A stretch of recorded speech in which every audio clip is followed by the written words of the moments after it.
میشه شما در مورد غذا خوردن و یه رژیم خوب به من توضیح بدیم؟ من چاقم، یکم لاغرشم. رژیم شما با قطب ما شروع نمی کنیم، ما پله پله میریم پایین. اگه پله پله داریم میریم پایین، ما یه روش رو بهتون میگیم.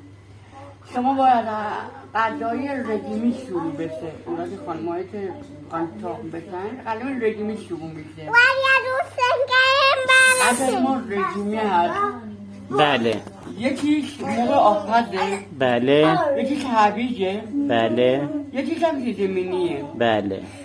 شما با این غذای رژیمی سیب زمینی هم باید آبپز باشه؟ آره. بله. کلا آفری باید نه هم آفاد باشه. شما محله شما که میخوای قبلش که مثلا غذا که نمیخوری چای نباید پشتش بخوری. این یا آهنیه از این آهنایی که تو